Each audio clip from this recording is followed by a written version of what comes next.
امروز مردم با شوق و ذوق زیاد نهال خریداری نموده برای انجام کارهای نهالشینانی تشبث نشان میدهد. من آمده نهال خریدم. این نهال من به امید آینده میتونم. آینده بیگدار همین دولت مایم چکفان باشد، همین درختای ما میگفتیم هم چکفان باشد و همه مراد و مقصد ما رسیم. همین این نهال چنانی برای آبادی وطن. من میخوام که وطن ما آباد باشد. امروز در این چورابینی زیاده است 30,000 نهال خود را پیشکش مردم گردان در برابر تامین نمودن اهالی با نهال‌های خوشصفت از طرف متخصصان کارخانه با باغکاران با مردم توصیه ها داده ایستاده‌ایم. خواجگی ما مسئولات زیاده از 500,000 نهال خود را تیار می‌نماید و پیشکش مردم ولایت می‌گرداند. رئیس ولایت رجب احمدزاده هنگام اشتراک در این یارمارک دستور داد که وابسته به طلبات اقلیم نهال‌ها شنانده شود. همزمان گفته شد که زمین‌های موجوده مقصدناک استفاده گردد و در اساس توصیه عالمان متخصصان نهال‌ها انتخاب و شنانده شوند. هر نفری که به این یارمارک می آمد به دستاویز به خانه بر نمیگشت. دستاویز آنها این نهال یا گل بود که برای شناندن پیش بینی شده است. مردم از آمدن فصل دراویز بهار پیک شادمانی گرفته میخواهند در سبز و خرم نمودنی نزد حولیه‌شان محل زیست و دیار خویش حصه ارزنده گذارند. مورد به یادآوری است که در یارمارک نهال‌ها با ارزش نسبتاً ارزان پیشنهاد ساکنان گردانده شد. ضمن شناسایی با روند برگزاری یارمارک رئیس ولایت سوخت با شخصان مسئول جهت تقویت بخشیدن کارهای سبزکاری، نهالشینانی و در سطح بلند استقبال گرفتن جشن‌های در پیش زاده سفارش‌های مشخص داد. باید گفت که ریاست حفظ محیط زیست ولایت سوخت که یکی از تشبثکاران این چهاربینی به شمار می‌رود در این یارمارک فعالانه اشتراک نمود. در چهاربینی مذکور متخصصان عالمان طرز درست بروشی درخت، شناندن نهال‌ها و انتخاب آن به ساکنان مصلحت‌های مفید پیشنهاد نمودند. به نظر گرفتن مصلحت متخصصان را رهبر ولایت مهم دانست، زیرا نه همه سایر کشاورزی را خوب می‌دانند و استفاده تجربه عالمان از منفعت خالی نخواهد بود. در وقتی بروشی شکلی درختان میوه دهنده اساساً نمود درخت ما اول انتخاب کنیم و همه نمود درخت میوه دهنده شکلی به خود خاص دارند. یعنی مثال شفتالو کاسه شکل مثال ما توصیه می‌کنیم که این شکلی بهترین برای شفتالو. درخت‌های خرما یا سیب اساساً بسیاری حاضر آدمان فرقیتی همین شکلی نمیرن و هم سیب باشد هم مثال زردالو باشد هم باشد میانه شاخه‌های مرکزیش گرفته میپرتایند که در نتیجه در وقتی حاصل به در آمدن در وقتی حاصل شاخه میشکنند. این یک خطاگی. همه مثال وقتی سال گذشته بروش خطا یک نوده‌های سبزنده یک بلندی از سطح زمین یک بردگی که این نتیجه خطاگی به شاخه یک جا میسبزند و سال آینده شاخه یک دریش به انبوه میشن.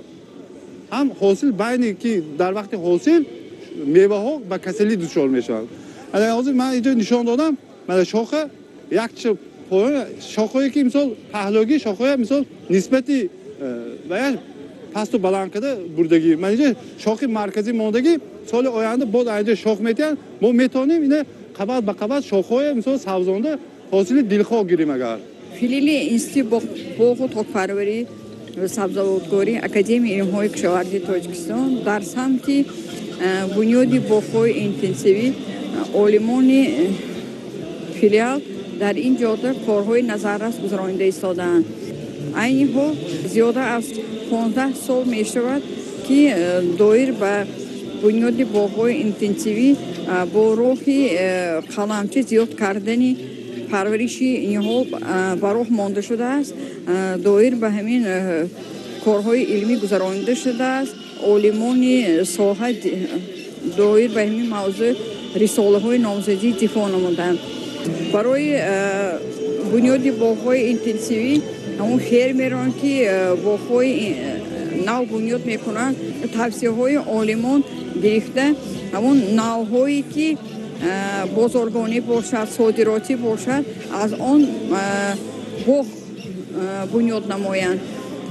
زیرا آنکه حاضر در دولت‌های پیشرفت از همین در 1 هکتار تا 3-3.9 هزار درخت جایگیر می شود. раиси вилояти суғ раҷаббой аҳмадзода масъулинро вазифадор намуд ки ба масъалаи бунёди боғҳои нав дар сатҳи зарурӣ ба роҳ мондани нигоҳубини боғҳои бунёдгардида тадбирҳои судманд андешанд. баргузории ярмарка фурӯши ниҳол кӯчату тухмии гулу зироатҳо имкон медиҳад ки ҳадафҳои созандаи шаҳрвандон дар самти ободу сарсабз намудани заминҳо мусоидат намояд. дар гӯшаи дигари макони баргузории ярмарка як қатор ташкилоту муассисаҳое ки самти фаъолияташон ба пешниҳоди тухмиҳои хушсифати зироатҳои кишоварзӣ ва зархимикатҳо равона шудааст, дастовардҳои худро ба намоиш гузоштанд. раиси вилоят аз ин расаҳо дида намуда ҳамкории зичи онҳоро бо деҳқонону кишоварзон муҳим арзёбӣ намуд. иттилоъ дода шуд ки ҳам дар самти пешниҳоди тухмиҳо ва ҳам дар самти пешниҳоди зархимикатҳо дастовардҳои ташкилотҳои фаъолиятбаранда назаррас мебошад. ширкати мо барои мавсими омода истода тайёрии хуб дида истодааст. аз ҳамин мавсим имрӯз чуноне ки дида истодед, ҳаво хунук аст. барои ҳавои хунук коркардҳои дарахтҳо равғанҳои 80% оварда расондем ва барои ҳосили беҳтарин, барои фаровонии бозор тухмиҳои ширкатҳои Голландия, Туркия, олмон, амрико ҳамаи тухмиҳоро фароҳам оварда истодем. имрӯза дар ярмарка мо метавонем ба ҳамаи хоҷагии деҳқононе ки омода истодаанд дар бораи он дороҳое ки ҳозир коркар кардан лозим аст, ҳамин чизро тавсия дода истодем.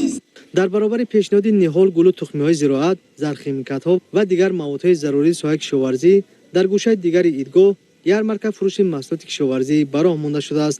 маҳсулоте ки дар ин ярмарка пешниҳод карда шуд аз бозор арзон буда маҳз ба хотири дастгирии мардум ин иқдом амалӣ гардааст. дар ин рӯз меҳмонон ва сокинони шаҳри хуҷанд имкон пайдо намуданд ки аз маҳсулоти ниёзи худ харидорӣ намоянд. маҳсулоти кишоварзӣ ба монанди гӯшти гов, гӯшти гӯсфанд, орд, картошка, пиёз, сабзӣ, биринҷ ва монанди ин дигар маҳсулоти кишоварзӣ арзон пешниҳод гардида буд. мардум аз ин иқдом изҳори хушӣ мекарданд. ярмарка фурӯши ниҳол кӯчату тухмии гули зироатҳо дар сатҳи баланд ташкил гардида фаъолон ва пешқадамон бо сипоснома ва тӯҳфаҳои хотиравии мақомоти иҷроияи ҳокимияти давлатии вилояти суғд қадршиносӣ карда шуданд. зимни ҷанбасти чорабинии муовини раиси вилояти суғд зариф назирӣ суханронӣ намуда дар хотима саҳми ҳар як шаҳру навоҳӣ ташкилоту муассисаҳо, хоҷагиҳои ниҳолпарвар, хоҷагиҳои инфиродӣ ва он нафароне ки барои баргузории ин чорабинӣ саҳм гузоштанд махсусан қайд гардида заҳмати онҳо аз ҷониби мақомоти иҷроияи ҳокимияти давлатии вилояти суғд қадр карда шуд. мақомоти иҷроияи ҳокимияти давлатии вилояти суғд тасмим гирифтааст ки барои бунёди боғ тогзори нав, баргузории ҳашарҳои дастаҷамъӣ дар самти корҳои ободонию сабзкорӣ дар шаҳру навоҳӣ бештар таваҷҷӯҳ равона гардад. мақсад аз баргузории ярмарка фурӯши ниҳол кӯчату тухмии гулу зироатҳо ин амалӣ намудани супоришҳои пешвои миллат муҳтарам Эмомалӣ Раҳмон ҷиҳати боз ҳам ободу сарсабз намудани Тоҷикистон мебошад. маврид ба зикри хос аст ки воқеан дар партави сиёсати созанда ва бунёдкоронаи асосгузори сулҳ ваҳдати миллӣ пешвои миллат муҳтарам Эмомалӣ Раҳмон корҳои созандагиву ободонӣ аз ҷумла ниҳолшинонию гулзоркунӣ вусъати тоза ба худ касб мекунад. ба таъкиди мутахассисони соҳа бахусус дар ҳамин шабу рӯз шинондани ниҳолҳои ороишиву мевадиҳанда мувофиқи мақсад мебошад, зеро сабзиши дарахтон бештар таъмин мегардад. дар баробари бунёди иншоот то ҷашни 30-солагии истиқлолияти давлатии ҷумҳурии Тоҷикистон зебо намудани симои кӯчаву хиёбонҳо дар назар дошта шудааст ва дар ин раванд зарур шуморда мешавад ки бояд чунин корҳои сабзкорӣ дар ҳамаи шаҳру ноҳияҳои вилояти суғд бештар карда шавад.